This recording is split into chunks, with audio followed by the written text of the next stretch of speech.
welcome to The Secrets of My Success. I'm Angela Hughes. I'm co-chair of the PRCA Scotland Committee, and our guest today is Harry Hussain, who is Head of Corporate and B2B PR at Frame, which is quite a chunky job title there, Harry. It is, isn't it? A bit of a mouthful. Yeah. And Harry, I'm sure there are quite a few of you who've joined us today who know Harry. So Harry has 25 years experience. He's worked mainly in agency, but he has had a stint in-house as well. So we'll be able to share the benefit of his experience from both sides of the fence, so to speak. And that's essentially what these events are geared towards, is essentially picking the veterans, I guess, from our industry and sharing career highs and lows, how they got into the industry, tips for people who are just starting out. I guess it's a little bit like a job interview, Harry, but without the pressure. So we do try to keep them relatively informal. So I do have a series of questions, but it's a bit more of a discussion in a chat. Do feel free to ask questions. If you've joined us today and you've got a question that you wish to ask Harry, then please do just post it into the chat. And if we've got time, I'll pick it up from there. We will run to time today, so I will make sure that we are finished up well in advance of 1:30, because I know people will have meetings to go to, and possibly, like me, you've not had your lunch yet. So Harry, over to you. It would be good if you can just sort of start us off with a bit of an overview of your career to date, a little bit of a summary synopsis of your CV, and the moves that you've made, from joining the sector and working our way up the ladder to where you are now. Yeah, of course. So hi, everyone. I guess my career in PR took a somewhat circuitous route, like probably a lot of people.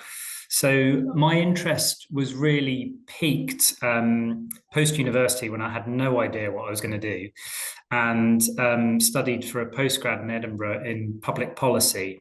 And while I was doing that, I thought I would try and get some experience in a public affairs agency.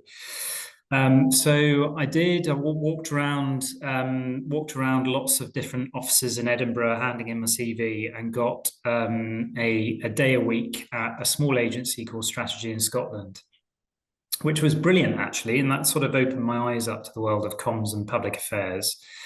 When I finished my studies, I then decided that I would give that a proper crack in terms of trying to get a grad trainee spot with one of the big PR firms.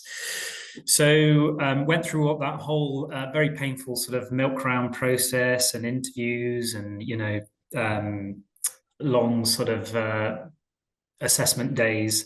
And I got a place with Fishburn Hedges, which at the time was one of London's sort of biggest corporate comms agencies, part of the Omnicom group. And that was it, really. That was a real eye-opener and quite a sort of dive in at the deep end. And given experience across the agency, working on internal comms, public affairs, consumer PR, corporate PR.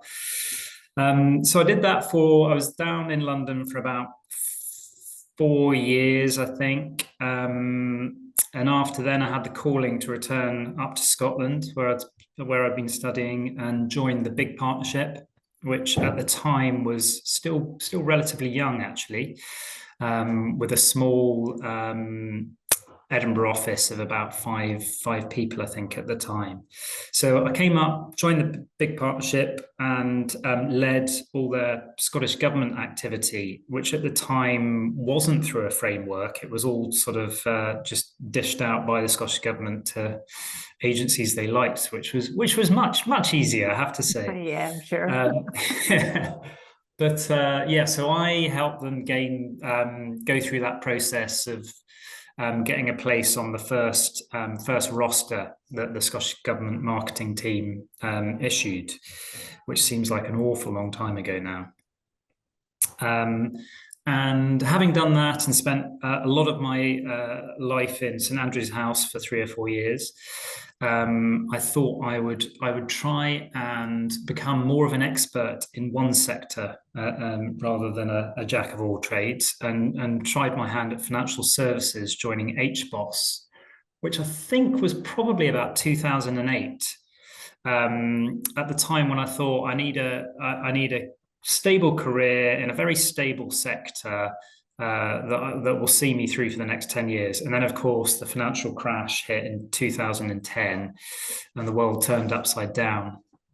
And what I thought would be a sort of fairly steady PR job helping to promote financial services turned into a crash course in crisis PR for 2 or 3 years. So I did that, served my time for 4 years with HBOS and then Lloyds Banking Group, and got tempted back into agency with Weber Shandwick. And I stayed there for nearly 10 years, actually, based in Edinburgh, before joining Frame in 2020, just before COVID. So yeah, that's amazingly 5 years or so now at Frame, which doesn't seem like it, but I think that's the sort of passing of time during COVID has skewed everyone's timelines. Yeah, absolutely. I think our memories are slightly warped by that 2-year period. Thank you for that, Harry. That's a really good summary. Can I just go back to, you'd mentioned your study. What did you actually study? I know you said that you did a sort of postgrad in public policy, but what was your undergraduate? Yeah, so it was American history, politics, and literature. So really nothing to do with PR Very whatsoever. Yes, yeah, very niche. Yeah. And sort of in the days when there weren't any tuition fees, so you could just sort of study for fun, really. Yeah, change days now, yeah. Yes, yeah. Okay, and so where did the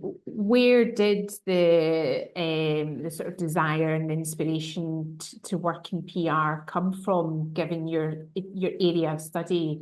Yeah, I guess there would have been some benefits to that type of study, that type of course, but it's... Yeah, I always loved writing, so that was probably the main thing. And I loved writing. I had an interest in sort of politics and current affairs, I guess. And I didn't really know much about PR, although I had a friend that was working in an agency faxing out press releases. So he sort of introduced me to it. And at the time, I probably thought I had more of a knowledge of advertising and thought, actually, that sounds really interesting because it combines some creativity with writing interesting copy. So it wasn't really until I went into that public affairs agency that I realized I could sort of use a lot more of my writing skills within PR. Okay, good. And then going back to your sort of entry level, you sort of used the phrase diving in at the deep end. Yeah. So tell us a little bit more about that, like about that experience of being entry level and having to learn the ropes. Yeah, I mean, I look back with a lot of fondness at my time with Fishburn Hedges, actually. It was a brilliant trainee program, and I guess I made myself spend a lot of time in and around work, learning from a lot of the senior folks there, taking advantage of as much of the training that was on offer, whether it was internal or whether it was through PRCA, CIPR. I even attended this evening course that was put on by the FT about understanding the city for comms people. And within the role itself, I guess after the first 3 months, which were very much sort of, this is how we do things, this is who we are, this is our clients, I was pretty soon, involved in client meetings and involved in pitches and selling to the media and writing for clients. So it was it was a pretty fast-paced environment, so it felt at the time, certainly. And I think that stood me in very good stead, because I was able to, try out all these things and, juggle so many different or spin so many different plates, I guess, at the same time. Yeah, that sounds like it was a good start coming in at that level, as you say, sort of being chucked in at the deep end and just having to Yeah. learn lots of different things. And I think agency can be really good for that at the early start of your career. When you were talking there, you were mentioning sort of training and learning from the senior people within the teams, and I guess really just absorbing as much as you could from the people around you and the resources that were offered to you. And one of the next question I'm going to ask you is about any people that have been influential in your career. And I always remember a piece of advice that I got from a line manager early in my career was say yes to any and all training that you're offered. Yeah. And that sounds potentially like that's what it was like for you at Fishburn Hedges. You talked about various training ops Yeah, that you it took definitely advantage was. of. Are there any mentors or line managers or any other, it could even have been a client who was influential in your career progress and sort of set you on a path or gave you some really good advice that you still remember to this day? Yeah, I mean, I did. I was very fortunate to have lots of good mentors in that first job, who sort of made that my formative years in PR, and some very clever folks that are now sort of chief execs or leading some of the big agencies in London. So I do feel very fortunate in that respect. And in terms of advice, I mean, that's a very good one in terms of always take up any training that's on offer. One of the pieces of advice I was given early on, as I was doing endless rewrites of press releases, was always produce a piece of work as if it were the final piece of work submitted to a client, not a first draft. And I think I sort of try and pass that on to newbies joining my agencies as well, which is don't give me a sort of first draft expecting it to come back with lots of changes and reading. Give me something that you're really happy with and that you would be happy submitting to a client. And I think that's quite valuable just across everything, whether it's a press release, an op-ed, a piece of video content, even an email, to a client. So I think that always stuck with me. And the second one was perhaps later on in agency life, and I think I'd lost a pitch or something, and someone said, "Look, it doesn't matter if you lose a client, lose a pitch. Don't wallow in self-pity, wondering what went wrong. Just get back on the horse and reel in another client." And I thought actually that's in agency world that is really really important, because things move very quickly and you will lose pitches and you'll lose clients and you'll feel disheartened, but there's plenty of other work out there. As long as you learn from your mistakes, you'll find new work comes in fairly quickly. Yeah, I think that's good advice for an agency. I think resilience is a quality that you Yeah. need to have by the bucket load in agency, because as you say, you win some, you lose some, and losing clients or losing pitches is a fact of agency life, but it's how you respond to that and how you handle it, and Absolutely. don't lose your focus is really important. What about your best pieces of work? Or sort of maybe this might be a bit of a head scratcher, given you've got 25 years of experience, but I guess given you've worked for agencies in London and you've worked in-house, and you mentioned Scottish Government work. I can remember myself at the early part of my career, many visits to St Andrew's House in Edinburgh for Scottish Government campaigns as well. So what sticks out in terms of your memory of as a really good quality piece of work and something that you're really, really proud of? Yeah, I mean, there've been a few sort of memorable campaigns or pieces of work. that I've been involved with, and for different reasons, I guess. So the first was probably in my first agency, and we were appointed to help to support Transport for London introduce congestion charging to London. And that was a brilliant experience at being involved in a really large scale infrastructure project, and all the meticulous detail and planning involved in making that project a success. Because this was, this was the first of its kind in the UK. No one kind of knew whether it's going to work or not. No one knew what day one was going to look like. So the comms around it had to be planned down to the last minute. And I remember on day one, there were press updates scheduled every half an hour. There were 3 press conferences during the first day, and we all looked at the news on the first morning and saw the streets of London deathly quiet except for cyclists and pedestrians, and thought, wow, this has never been seen before. So that was memorable, and a success by all accounts, and great to be part of.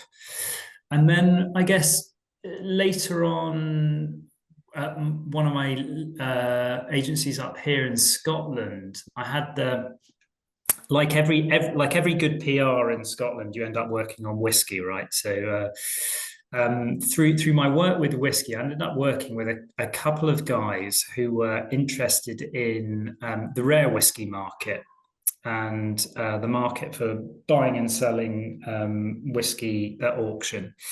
One of them had been manually tracking every single bottle of whiskey bought and sold at auction, and he'd set up this database, and he'd built a business around it called Rare Whiskey 101. And I helped them from the very early days in terms of building some publicity around this business and positioning them as the experts in the rare whiskey market, and trying to position whiskey as a credible alternative investment in the same way as art and wine. And the campaign just sort of grew arms and legs, and it was brilliant fun to be involved with. And as well as the sort of very traditional kind of data releases of these are the most valuable bottles, blah, blah, blah. We did some really fun campaigns. So we got a load of rare whiskey. The guys were sure that a lot of the rare whiskey on the market is fake. So we got a load of these bottles, partnered with this research laboratory in the west of Scotland, and effectively put them all through carbon dating and spun molecules around the equivalent of a hadron collider. It was all very scientific. And sure enough, lots of the whiskey bought from this Russian investor was fake. And the story just went everywhere. It was brilliant, FT front pages, Washington Post, all over the shop, and really good fun. So that one definitely sticks in the memory. Yeah. And then I guess another, just again for the experience of it, was probably at Lloyd's Banking Group after HBOS was taken over on the brink of collapse, and I was part of the City PR team that helped to get what was the UK's biggest ever capital raising over the line for the bank. And again, in a similar way to the congestion charge, it was just a big project that was a bit of an unknown quantity. We were all on late night calls with lawyers and bankers, all trying to work out what these new asset classes were and whether it would be a success and what was required to try and get the city on side. So it was fascinating, and a great experience to be part of. Good, great, thank you for that, Harry. And without sort of wanting to focus too much on negativity, what about any career lows or any mistakes that you've made that you're comfortable sharing? But I think you said previously that mistakes are fine as long as you learn from them. I think so. Yeah. Yeah, I'm kind of a big believer in no wrong moves, or whatever the campaign is. You'll never know whether you're good at something or not until you've given it a bash. As long as you give it a proper go. I think probably in hindsight, I wish I'd given my in-house career a little bit longer. It is quite a big change moving from agency to in-house, and it's a different way of working. There are some different skills involved, different ways of approaching your day-to-day work.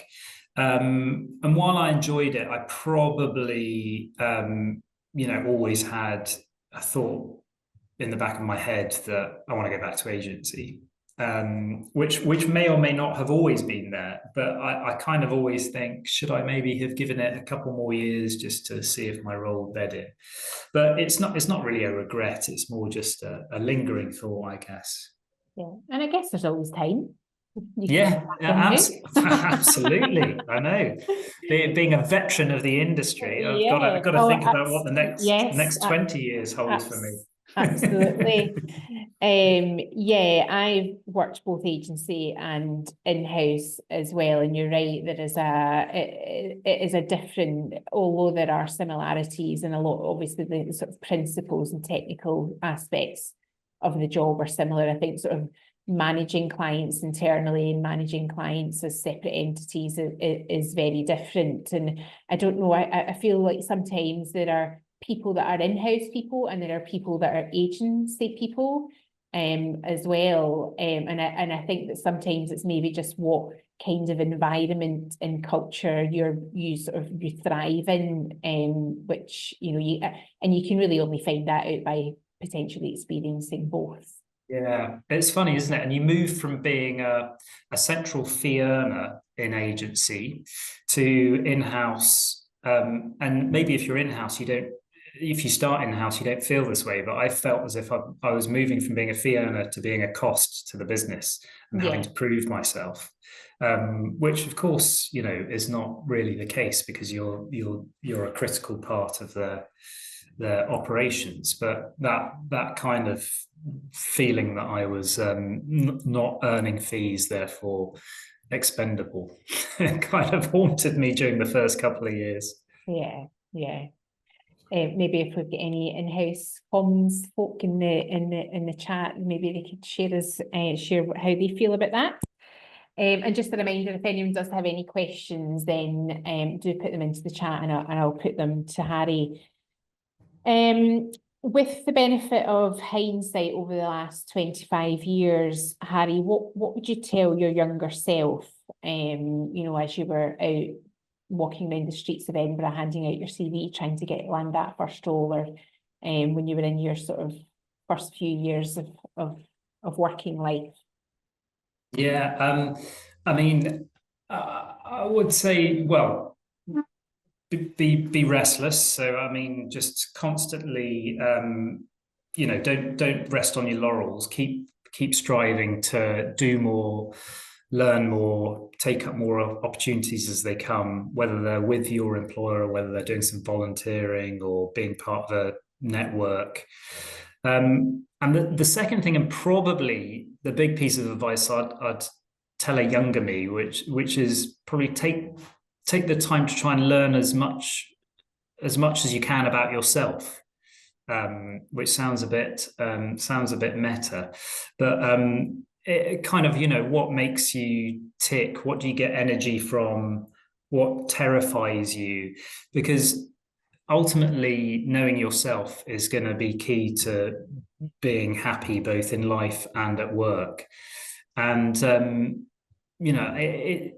it wasn't until probably later in my career, when it was a couple of books I read, that I thought I seemed to tick all the boxes of being an introvert rather than extrovert. And I thought I spent my first 10 years thinking, oh, I must be an extrovert because I enjoy, socializing with people and stuff.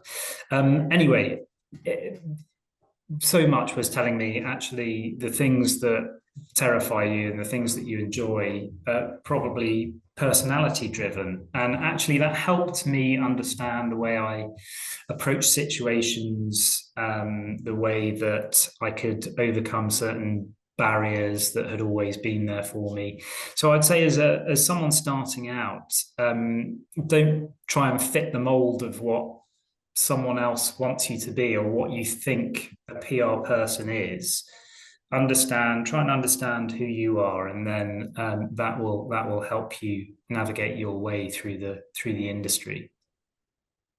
I think that's a really interesting point, and it's something that I've had conversations with people in our team over the last year, in particular, I guess, the more of the junior side of the team, where there does seem to be a perception that you have to be an extrovert personality to get ahead in an agency, to be the type of person that's comfortable standing up in a pitch, talking to a client, or the type of person that is comfortable or, you know, relishes the opportunity to go out networking and looking for new business. And, you know, people have said to me, oh, I don't want to do, I don't feel comfortable doing this stuff. It's not something that comes naturally to me. Does that mean that I'm going to be held back? And, you know, and I think that's wrong. I think that's a troubling perception, because, you know, I wouldn't describe myself as an extrovert. And, you know,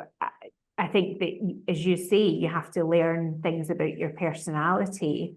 And just because you don't fit the mold of what you think a PR person should be, it doesn't mean that you can't get ahead in the industry. Absolutely, yeah. And I think you know, one of the other important things that we often talk about in PR is, you know, having a network, building a network. And a lot of people always think that means having to go to these big, scary rooms full of strangers and introduce themselves.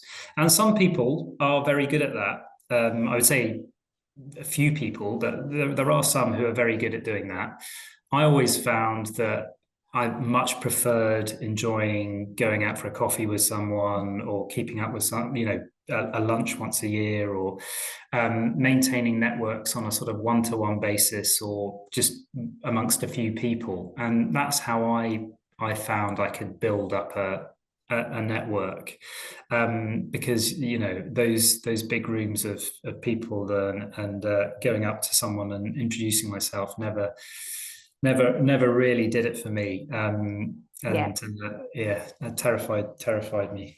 Yeah, I mean, I've had a conversation with someone this week about, you know, when you sort of reach the point of account director in agency, your job description does come with responsibility for business development and bringing in new clients. And this person was saying, you know, the thought of going to events and having to talk to people and chasing, you know, cold calling and selling to people just fills me with absolute dread. And I explained exactly as you've just described there. It doesn't have to mean going into a room of 60 people and holding court.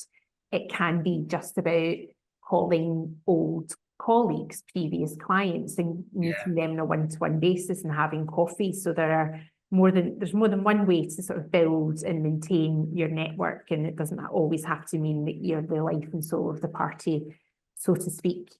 Definitely. We've got a couple of questions in from some people, Harry. So one of them is from Angeline. She's asked, is there a way that agencies evaluate their campaigns that in-house teams can learn from? Sorry, can you just repeat that, Angeline? Is there a way that agencies evaluate their campaigns that in-house teams could learn from? Do you know what? I think probably the evaluation tools that are available to both in-house teams and agencies are probably all similar. And I think as technology has become more advanced and the arrival of AI, there are far more platforms and ways and means of evaluating campaigns than there ever have been previously. I think one of the things I guess we sort of learned at Weber Shandwick was that true evaluation really requires an investment from the client, and that the client shouldn't expect meaningful evaluation to come as part and parcel of the service, because it takes time and it takes proper resources to get meaningful data back. So yeah, I don't think there are any particular tools that or means that agencies use that in-house teams aren't necessarily aware of. Thankfully, the days of the advertising value equivalent do seem to be well and truly gone, although I have heard of a couple of clients that still insist on it. So yeah, there seems to be more of an acceptance that it's now about the impact of work rather than trying to nominate some obscure value to it. Yeah, and I think there's no silver bullet, there's no holy grail, as you say, that agencies have access to that in-house practitioners don't. And I think your point about resource is a really good one as well. I think sometimes there's a perception that agencies have access to tools because there's lots of resource and cash available, but as you've rightly pointed out, that has to be something that clients are willing to pay for. And not all organisations have budget available to do, all singing, all dancing evaluations. So, it would depend on what you're evaluating as well, what your objectives are, and what's meaningful for your client or your organisation that you work for. The other question that's come in is about the sort of London, Scotland differences. What would you say are the biggest differences between working in PR in London versus Glasgow or Edinburgh? And have you ever considered going back to London? No, I haven't ever considered going back. I like my life here in Edinburgh very much, and the thought of sort of travelling up and down a lot is too much for me. So, in terms of the main differences, it is quite interesting. When I started out in London, I truly believed, and I think it's the culture around you sort of makes you believe that you're in the epicenter of the world. And there is that, I think, probably less so now than there was 25 years ago, but it very much did feel like if you were, if you were doing PR in London, you were right at the very heart of it, and everything else was, parochial and regional, which is terrible. And then I moved up to Scotland and was sort of on the other end of that, and realised actually, yeah, those pervading attitudes really are a bit detrimental towards agencies in Scotland. And of course, when you're in Scotland and you're trying to bid for work from clients that insist on having a London agency just because it's in London, you realise it's quite difficult to shift some of those attitudes. Another big difference is probably just because it's such a bigger place, bigger population, it's such a bigger PR community in London. Whereas moving up to Scotland, I realised it's quite small, lots of people know each other, everyone's aware of which agencies work on which clients and which ones are new and which ones are a bit older and more established. And there's not quite, I think London's just so much more, it's so much bigger, right? It's got so much more scale that you're never quite aware what's around the corner. However, I do think in terms of levelling up, I think Scotland and Scottish agencies are now doing more work with clients across the UK, and I think that's just part of the process of devolution and companies moving out of London and agencies moving out of London, and finding it more cost effective to base themselves elsewhere. Yeah, and I think there is a lot of really good quality PR work being done in Scotland, coming out of Scotland, and it's it's not the sort of poor relation to, as you say, the epicenter of London, sorry. Thank you for that. So you've probably witnessed some key changes in the industry in your time. You did mention faxing out news releases, which we no longer thankfully have to do. So what would you say, apart from the demise of the fax machine, what would you say are the most notable or important changes that have taken place, or indeed are taking place, or yet to come? So I mean, so many really. The media landscape has changed beyond recognition. You know, people reading less newspapers, less traditional journalism, but then an absolute explosion in online media. So I guess a lot more media fragmentation. Social media networks obviously completely changed the dynamic in the way that we read and consume news and content. And you know, when I started out, Facebook was yet to hit. I think Friends Reunited was about the biggest social network when I started out. What else? The availability of data. I think many more of our decisions, even our storytelling, is driven by the availability of data, and that has been to PR's benefit, I think. And in terms of the role of a PR, that really has shifted from one of being solely focused on writing, not quite solely focused on writing, but moving from a more sort of written and verbal role to being PR as content creator, and having those skills on video, podcasts, infographics, you know, blog writing, community management. So I think it's a much broader scope. Yeah, so those are probably the biggest. Oh, and I guess which is sort of in line with the explosion of social media, has been, you know, PR being much more now about trying to encourage two-way communication with your clients' audiences rather than just pushing one-way comms, which was kind of the way when I started out. It was all about just getting your story printed in the Times or the Telegraph or what have you. Yeah, I mean, technology's had a huge impact, and someone's actually asked in the chat about AI, which is something, you know, I guess every sector it is focused on that and still questioning what it looks like and what it means. Rachel has asked whether you have found using AI, how you've used AI to improve PR campaigns.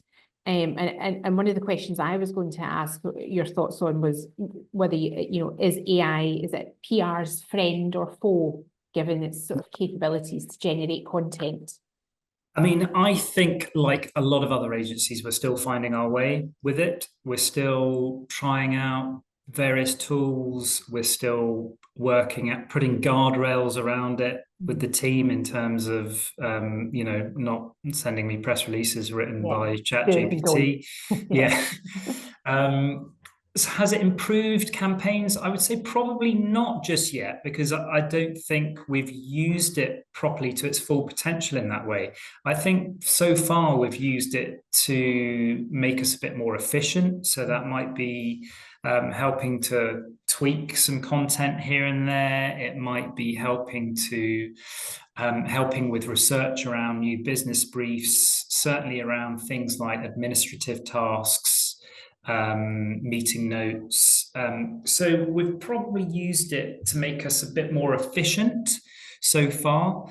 And I know our creative team, obviously with full knowledge of clients, have used it as a sort of more cost-effective means.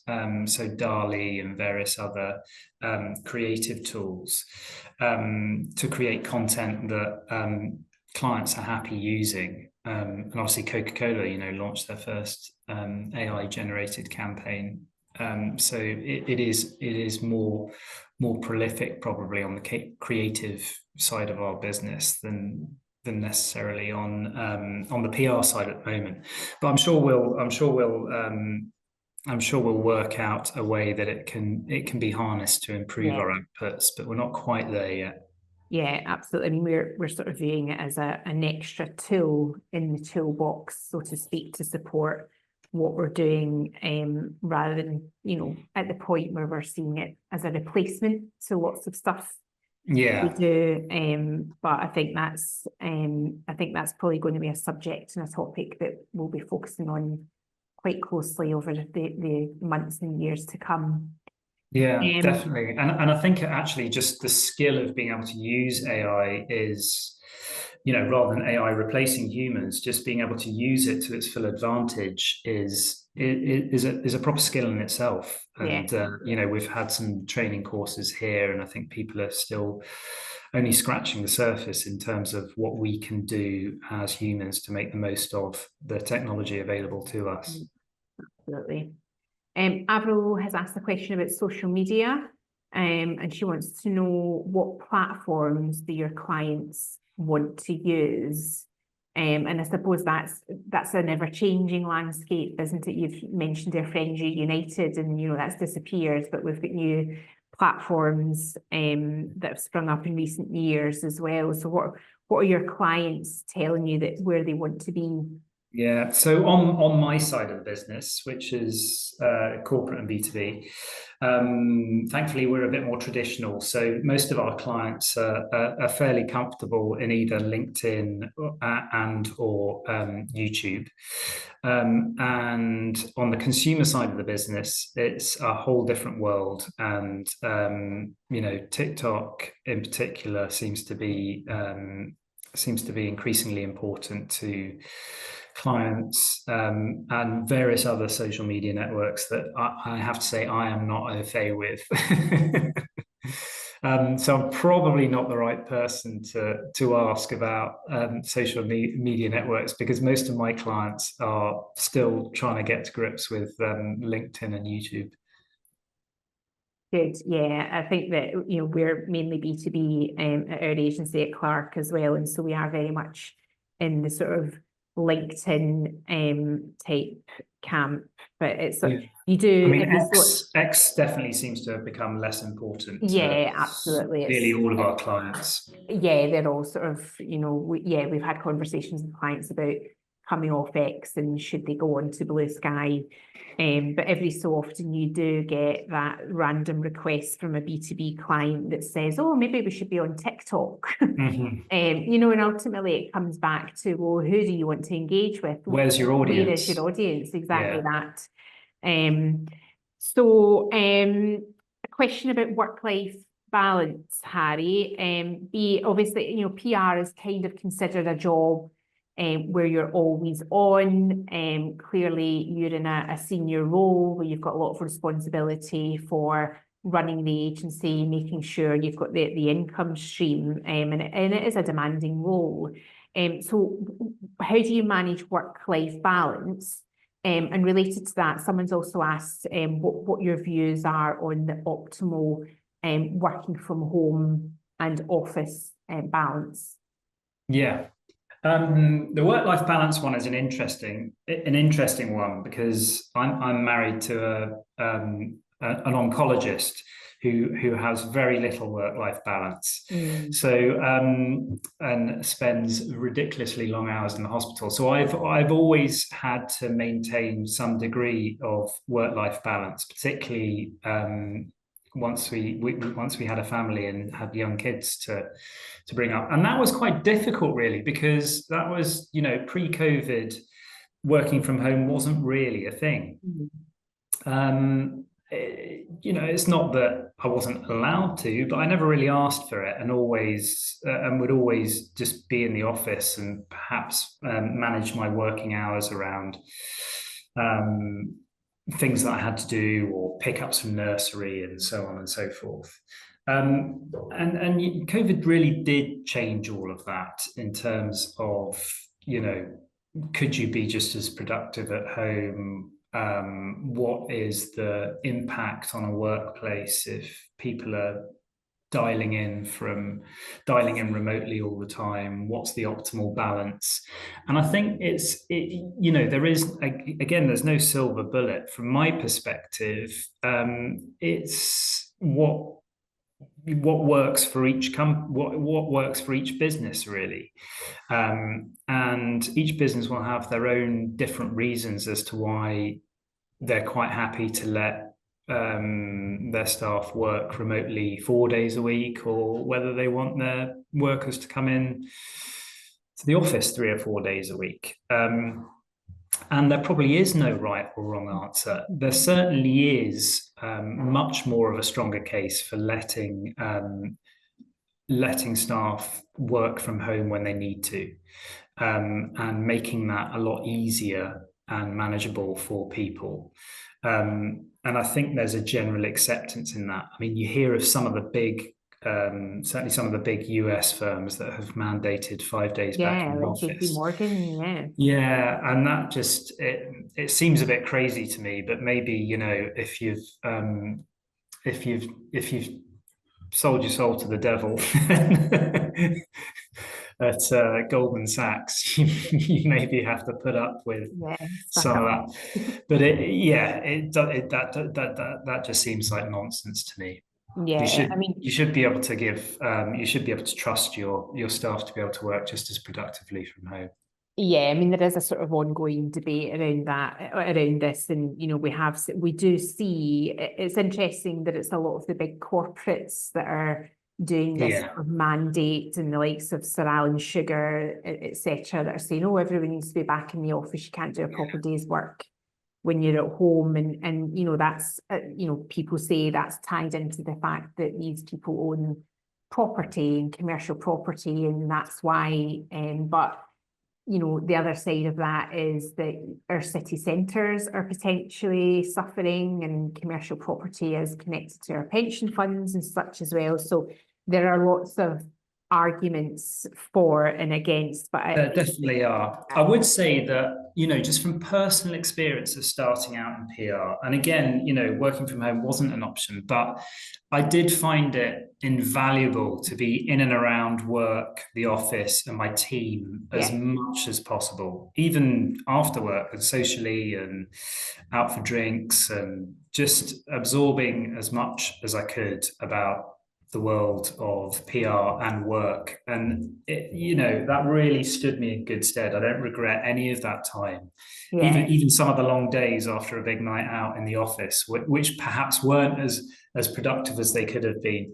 I thought it was all good, very valuable experience. Yeah, I mean, that was certainly one of the biggest drivers for us getting back to the office post-COVID, was that learning and development opportunity, particularly for the younger junior members of the team, just being able to listen to people, talking to clients, talking to journalists, and that sort of learning by osmosis type in the culture. And learning the culture of the agency or the business that you're working for, right? Because otherwise you could be anywhere, I guess. Absolutely.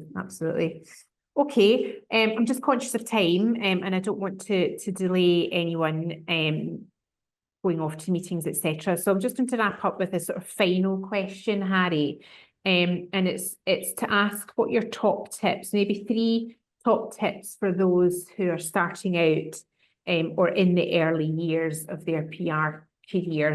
What would you advise them to do or not do to get ahead in the industry?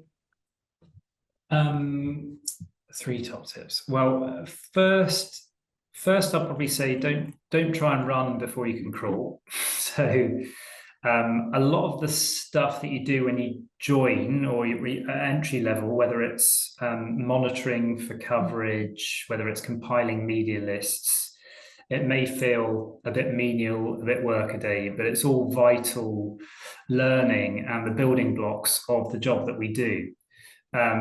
So embrace it and become good at every stage of the work, and don't try and sort of leap to becoming an account director after a couple of months in the job. So that would be the first one. I think going back to what we said initially, which is ask as many questions as you possibly can. So they may feel like daft questions, but me now sitting here, I'd much rather someone new coming in just ask me loads of questions about the job, about things that might seem silly to them, but actually are very good questions. And it's not until you ask them that you kind of learn quickly, I guess.